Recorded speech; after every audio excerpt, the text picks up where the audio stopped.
Hello and good morning, everybody, and welcome to this Tuesday, June 24th, 2025 edition of Trading Places Live at EarningsBeats.com. I'm Tom Boley, Chief Market Strategist here at EarningsBeats. It's a pleasure to be with all of you again this morning. Yesterday, pretty good day in the market. I mean, we really didn't know exactly what to expect after the Saturday bombing of nuclear sites in Iran, but we did see at least the hope for a ceasefire. Yesterday, the market actually was pretty volatile in the morning. We started up, we went back down, looked like things were going to fall apart yesterday morning, and then we had a nice little rally into the close. Saw leadership in a lot of different areas, but certainly small caps and transports come to mind. They had a pretty good afternoon, rallying pretty strongly into the close. And then again, there were talks of a ceasefire. Now this morning, there's some finger pointing going on. Okay, Israel's pointing fingers at Iran, and Iran's pointing fingers at Israel about violations of this potential ceasefire. I don't know how it's all going to shake out, but I can tell you that I was a little surprised in that crude oil prices have been coming down. After you see an escalation in the Middle East, normally we're used to some big jumps in crude oil prices, and that's what we had last week. But so far this week, we had a pretty big drop yesterday and again this morning. Seems to be a pretty good drop. I think the last time I looked, crude oil prices were down 2 or 3%, but I can get that number for you here in 1 second. Right now down almost 4%. So back down under $66 a barrel. So, I mean, if that's probably one of the big shockers for me this week is that anytime you have an escalation in the Middle East, normally you're going to get that big pop in oil prices and energy shares rally. And really, that's not what we've seen so far this week. So we'll keep an eye on that for you. As far as the futures go this morning, because we did finish strongly and on the highs or close to the highs yesterday, we got the Dow Jones ETF, the DIA, up about 2/3% this morning. So it looks like the diamonds will get off to a good start. The S&P 500 also up about 0.7% on the spider to 604.39. That's up 4 1/4. We barely closed above 600 yesterday. So pretty good action there. The QQQ, which tracks the NASDAQ 100, up about 1% to 536.86. That's very close to an all-time high. So we'll be watching that today. And then finally, the small cap IWM, currently up a little bit more than 0.8%. So like I said, pretty strong finish yesterday in small caps and transports. And it looks like some of that will continue into the open today. We'll have to kind of follow to see whether or not we get follow through. But I did like the action yesterday, and I'll show you a couple of the charts here in just a minute. But anytime you go down and it looks like you're threatening breakdowns, and then all of a sudden by the end of the day, you come back up, and not only do you avoid the breakdown, but then close at the high of the day, a lot of times that can be a jump start to another uptrend. And that's kind of what yesterday looked like to me. So it's going to be interesting, not just to see what we do at the opening bell today, but whether or not we can continue to push higher and potentially in some areas like the NASDAQ 100, maybe even get to that all-time high. It's going to be an interesting day for sure. All right, let's take a look at some of the action that happened yesterday before we take a look at where we are going into today. Dow Jones yesterday up 375 points. That was up about 0.9%. S&P 500 up almost 1% back above 6,000, closing at 6,025. The NASDAQ, you can see up about almost 1%. NASDAQ 100 actually a little over 1%, getting back up close to 22,000. The small cap 600 was up 1.22%, almost 1.25%. Mid caps up a little bit more than 0.8%. And you can see that volatility index yesterday dropped nearly 4% back down below 20. So everything's kind of heading in the direction that we wanted. You can see Tesla off yesterday, leading the S&P 500 up 8%, jumping up. It was up into the 350s at one point earlier in the day, I think gaining maybe 10 or 11% after some information came out on its tests on the robo-taxi down in Austin, Texas. Tesla really jumped on that news. Up, like I said, intraday more than 10%, maybe 11%. Did come back down later in the day, but it is up again today. I think last time I looked, it was up $7 in pre-market action. So certainly some movement there. And as you look across the board here, I'm seeing some. Tom, can you share your screen? Sorry to cut you off. Yeah. Can you share your other screen? Oh, I thought it was shared, but let me see what I can do. Yeah. Oh, hold on.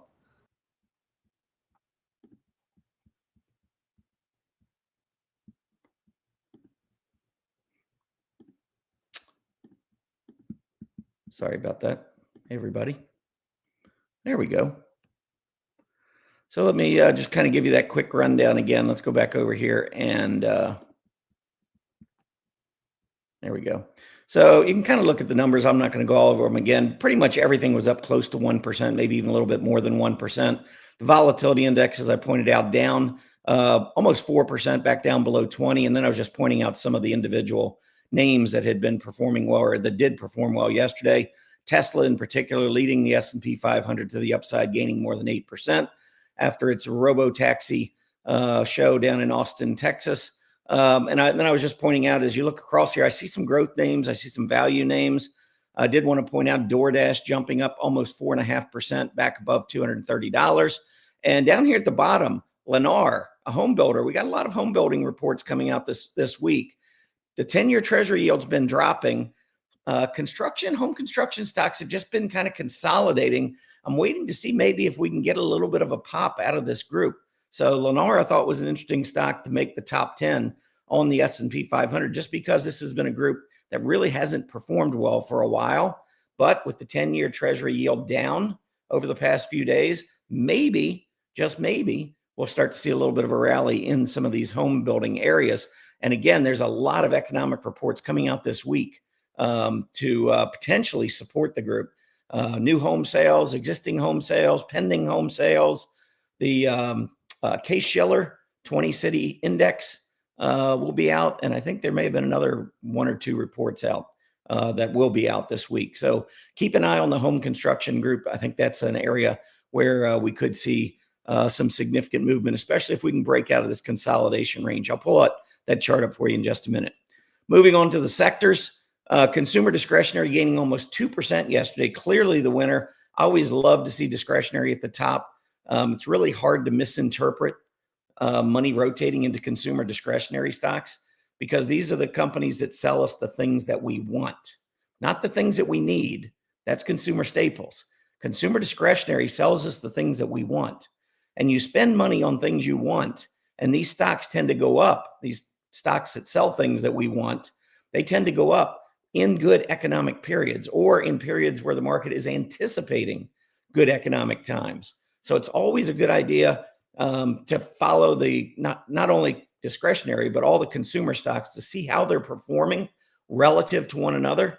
But anytime I see discretionary on top of the leaderboard and the market moving up and threatening all-time highs, that's generally going to be received pretty bullishly by me.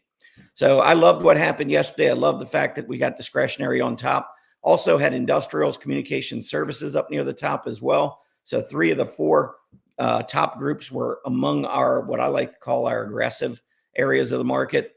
Technology up 1%, maybe a little bit on a relative basis, dropping just a tad, but otherwise pretty strong day. And really the only area that didn't perform well, and again, this was a surprise, I think, to me and maybe to a lot of you going into this week, was energy. Energy took a big hit on Monday, but that was after, we saw some, maybe, I don't know what the right word is, but we saw the bombing of the nuclear sites in Iran on Saturday. And then, there really was no significant type of retaliation. And then came out yesterday with the potential of maybe some sort of a peace offering between Iran and Israel, with the potential ceasefire, which, again, there's still a little uncertainty right now as to exactly what that means and who's doing what. But I think everybody would probably agree that so far things have been pretty quiet on that front since the bombing on Saturday, which I think the market has received pretty well. The S&P 500, taking a look at where we are now. I'm going to zero in here a little bit. You can just see over the last 2 weeks. Do you see yesterday's move down below the 20-day moving average? So we went below prior lows. We went below the 20-day, and it looked like on the heels of this bombing on Saturday, we come back and look like, okay, maybe we're going to get this breakdown. I mean, if you look, you've got higher prices, you got a lower PPO, so we got a negative divergence. We were breaking down below the 20-day moving average. And so early in the day, I'm thinking, well, I mean, maybe we're going to see a little bit more selling. Maybe we're going to get that move back down, a little more consolidation. Maybe we'll get back to that 50-day moving average. And by the end of the day, you can see a big reversal. We closed at a 4-day high, closed up near the highs of the day, and only about 119 points away from the all-time high of 61.44. And this morning, like I said, Spider, and we've got right now about 20 minutes to go before the opening bell. But the Spider right now is up almost 0.75 of 1 percentage point, which means if we open somewhere in that neighborhood, that would be about 45 points or so, which would take us up to about 6,070. And let's go back and see where the high was recently. This high back on June 11th was 6,059. So it's very possible, unless things change here over the next 20 minutes, that we're going to open at the highest level we have seen since that top back on February 19th earlier this year of 60. Well, the high intraday was 61.47, but that closed was 61.44. We're going to potentially, in about 20 minutes, we're going to be at a level that we haven't seen really since we go all the way back to February 21st. Let me see, the 24th. Yeah, we're not that high. So all the way back to February 21st, almost to that all-time high. So this is encouraging technical information to support what we've been talking about now for the last couple of months. When you get these cyclical bear market moves to the downside, generally it is a buy, and especially when you start seeing a lot of manipulation like we saw back in 2022 during that cyclical bear market at the bottom. And the same thing happened again here in early April, where we were seeing big gap downs followed by a lot more intraday buying. And that, again, marked a significant bottom in the market. And I believe we're going back now to all-time highs. We're not far from it. All right, moving on, let's take a look at the NASDAQ 100. Very similar. Again, if I zero in here a little bit, you'll see that we were down below where we had been at any point over the last couple of weeks. We were just below the 20-day moving average, and then we rallied back. And now we're not too far from that 22,000 level, likely going to open over 22,000, and not too far from that February all-time high on the NASDAQ 100 as well. Moving on to the IWM. This might have been the most bullish of all of them, because this one was clearly getting hit pretty hard yesterday below that 20-day moving average. We had not had a close below the 20-day moving average since all the way back in probably the 3rd, 4th week of April. And yesterday we opened almost right on the 20-day, and intraday, I'm going to show you this intraday chart, because it looked like in the morning we were bouncing off the 20, and then we had an intraday sell-off, and it did not look good on the IWM right here. So we opened down, we had a nice rally, another kick save of the 20-day, and it's like, okay, we're back off to the races. And then we had about a 2-3 hour period here where we went back down and put in a new low intraday. You can see the volume started to pick up on this breakdown. We got down to 206.81. So down below the 207 level. And you can see the 20-day moving average right now is 208.66. So we were down almost $2 below the 20-day moving average.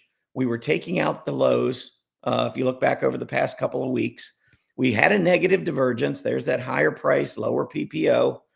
It looked like we were poised to drop. And yet, instead, what we did is we had this coming off of midday low and finished on the high of the day. And now, again, if we look at this, first of all, we can see that AD line starting to turn back up again on this really nice candle. And that is a nice kick save off the 20-day moving average. Many times, this is the type of candle you see before a big run to the upside. Now, I'm not saying that's what we're going to get, but we are at a key area. I've been talking about this 20-day moving average on the IWM. That's where I've been watching. I want to make sure we continue to hold it. So far, we have. And with the way we finished yesterday and the look of this morning right now, again, the IWM pre-market up about 0.7%. So we're off the earlier high. At one point, I saw overnight we were up about 1.25%. It might have even been higher than that. That was at one point I saw 1.25%. So we are off of those earlier or overnight highs, but still looking to open up pretty decently this morning. So right now the IWM is trading at 213.25. 29, which would take us back up to within just these last couple of candles. 215 area, 215, 216 is going to be big. If you start seeing a 216 print on the IWM, that we're in breakout mode. So definitely keep an eye on that. But I like the IWM. Again, nice reversal yesterday. I think we're going higher. I really loved the AD line, the way we surged here over the last few months. Even before we bottomed, we started moving up. You can see we actually held the lows on the AD as prices went down. The AD lows held. And then as soon as we started seeing this buying at the bottom, the AD lines took off, not just on the IWM, but across the board. And I think that, was just another one of those bullish signals that we were getting, that the stocks were being accumulated and accumulated in a big way. All right, moving on, let's take a look at the mid-cap index.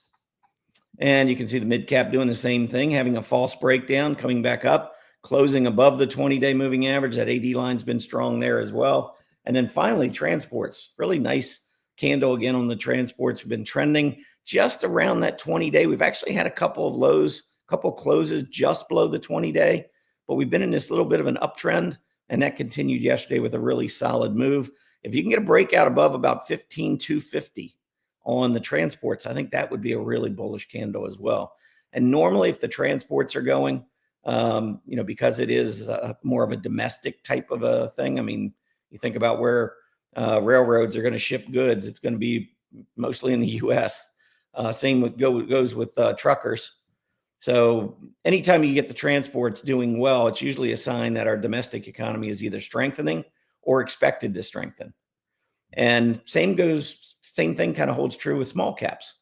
Most of the small caps, they don't have a whole lot of international business stuff overseas. It's mostly in the US. So that's why a lot of times when you see struggling going on in transport, you'll see the same thing in the small caps, vice versa. So it's nice to see both of them pick up, and it'll be even nicer to see them both break out. So watch for that. Moving on to the sectors, technology right near this all-time high, closing yesterday at 242.88. I believe that was the new closing high. 242.64 was June 16th. This was 242.88.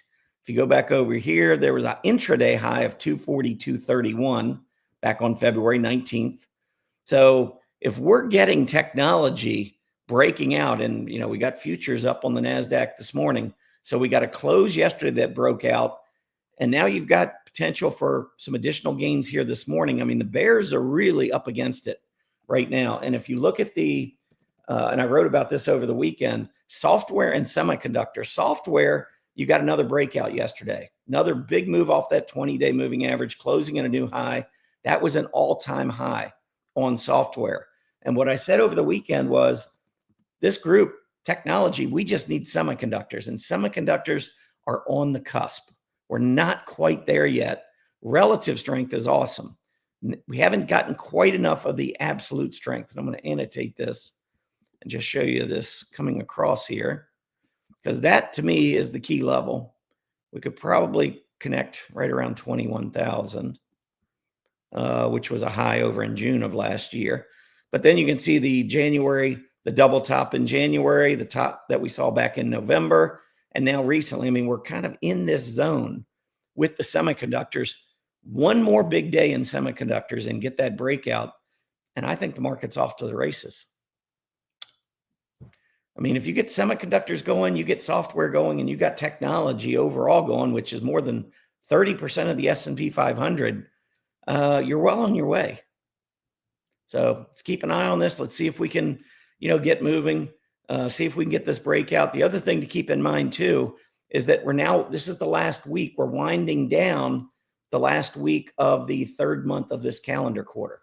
And if you know much about the stock market, if you listen to us, you know that the third month of calendar quarters, which are March, June, September, December, are not very strong months. But once you flip the calendar and move into the new quarter, that first month of a calendar quarter tends to be a very, very strong month. And the second one usually is even stronger. So we're getting ready to flip the calendar, moving to a much more bullish period. I think the market's going to begin anticipating very strong earnings. And so I think we're on the verge here as we get ready to wrap up June. So just wanted to point out some of these key areas. Now I mentioned home builders, so I wanted to talk just a minute about the home builders. Let's pull them up. So here's the sideways consolidation. You can see yesterday, actually the last 3 days, we're starting to build some strength here. We have not been able to close above 2,200. We closed yesterday at 2,180. So we are getting very, very close to making what would appear to be at least a breakout on the daily chart. Now, if you look at a weekly chart, it's not quite as bullish. We are trying to get back up through the 20-week moving average. And you might argue, that you got a slight little positive divergence here. Not really, because I don't see a weekly close that's at a new low, which we would need.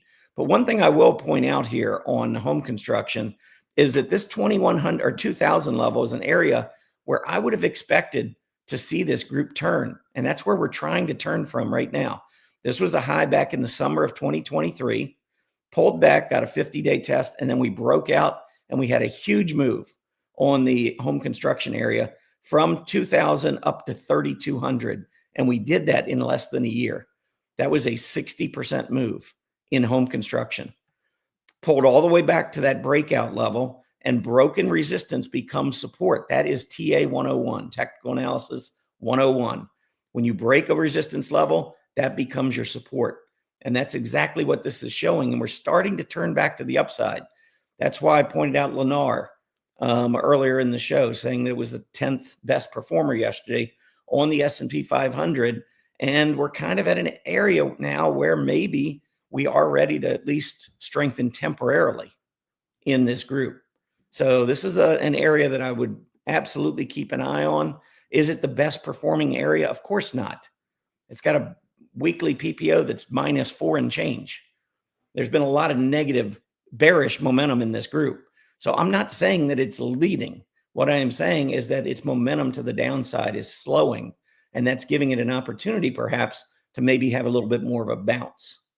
So don't misconstrue what I'm saying here. I like the group. I think it's improving, but it's got a long, long, long way to go before it starts leading. And historically, seasonally, this is not the time of the year when it normally leads. Normally, believe it or not, home construction does better in the winter months than it does in the summer months. All right.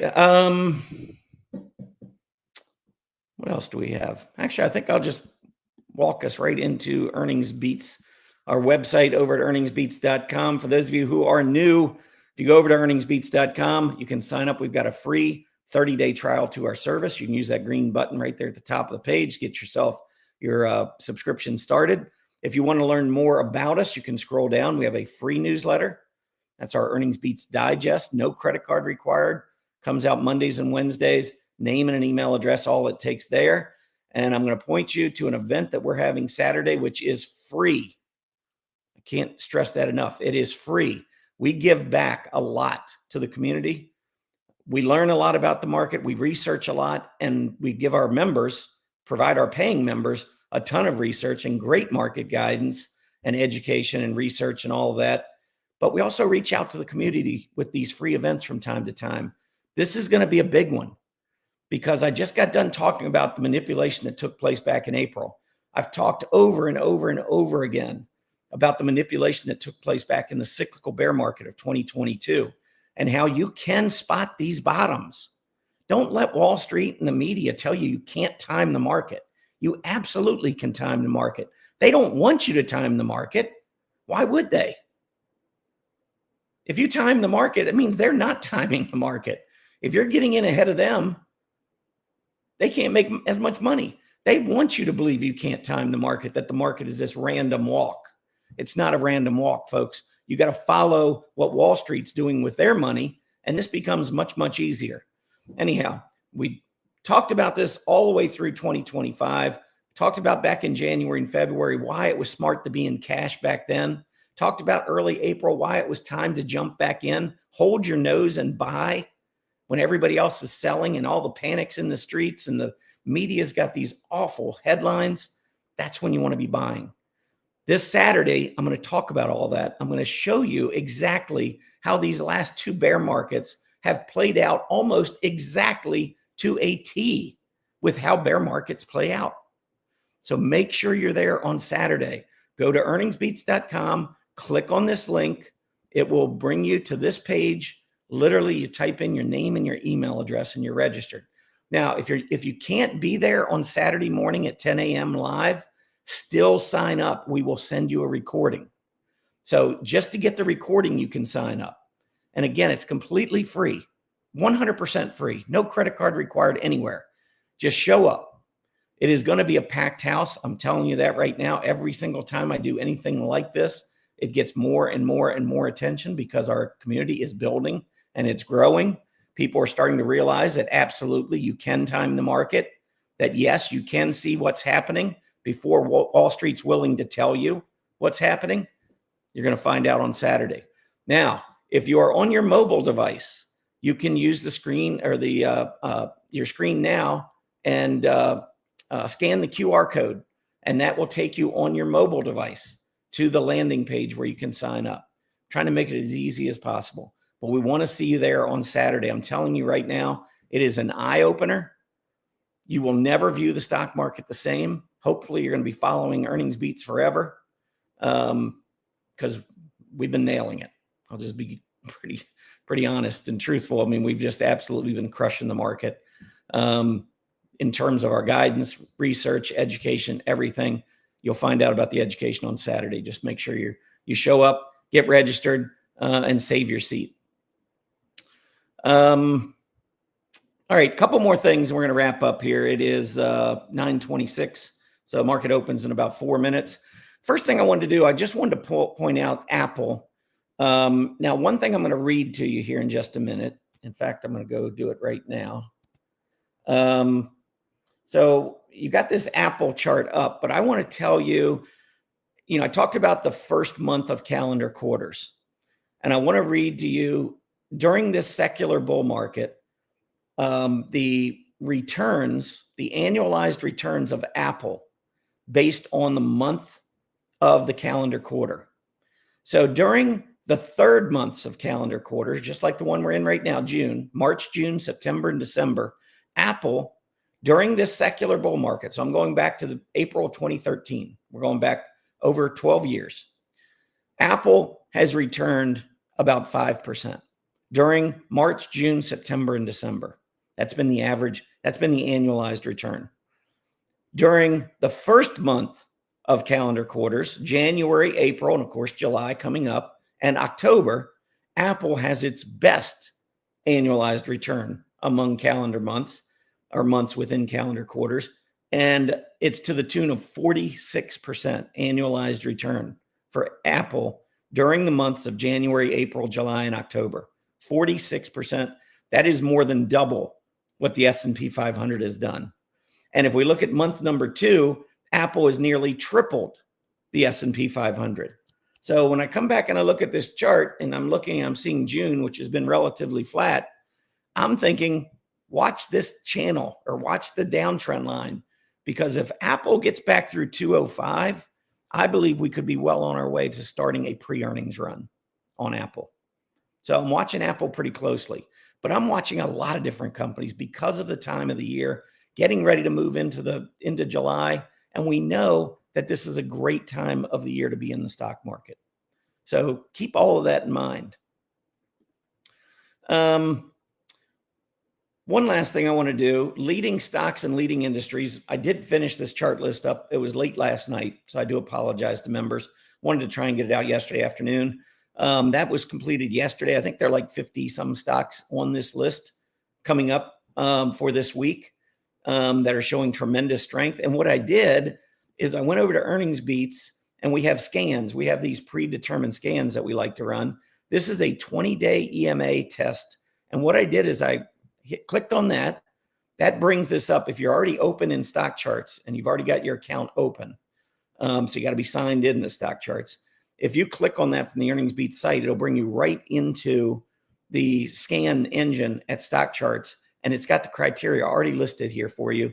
The only thing I do is I go and I grab the leading stocks chart list, and I add that, and now I'm going to run this 20-day scan against this leading stocks in leading industry groups chart list. These are some of the best momentum stocks in the market right now. And this is a 20-day test. So this just gives me an idea of which of these companies is testing their 20-day. I run this scan, and there's 6 of them. Here they are: American Superconductor, Carvana, Life 360, Orion Group Holdings, Porch.com, and Royal Caribbean Cruises. These are all stocks that you can see have scooters well up into their 80s and 90s, meaning their stock chart's technical rank, which is SCTR, is showing relative strength versus their peers. You can see the sectors that they're in. These are all the aggressive areas of the market. These are stocks that are hitting their 20-day. This is a good starting point on trying to find some quality trade candidates. All right, last thing before we go. If you are watching this on YouTube, please hit that like button. That really helps us. We're trying to build our community here on YouTube. That helps us with our algorithms. Subscribe to our channel if you haven't already subscribed. When we do free events, sometimes we do these free events live stream. If you're subscribed and you've got your notifications on, as soon as we start an event, you'll be notified. So that's another way to make sure you don't miss out on any of our content. And it's valuable content. I know it's free, but it's valuable. We like to give, it doesn't do us any good to give you free content that's not worth anything. We want you to see what we're all about at EarningsBeats. So please make sure that you hit that subscribe button and also like the video. I'm going to go ahead and wrap this thing up. Let's see where we open today. Right now we are seeing green down up about almost 2/3%. Same for the S&P. NASDAQ 100 up about 1%. Small caps right about 2/3%. And by the way, just talked about the cruise lines. Look at what's they had a 20-day test yesterday. Look at what's happening right off the bat. Cruise lines taking a big put, are moving pretty big up to the upside. So I tell you, don't make this stuff up. We do a lot of great work for our members. Anyhow, everybody have a great afternoon. I really hope to see you on Saturday. So make sure you sign up for that event. Have a great rest of your day. Happy trading.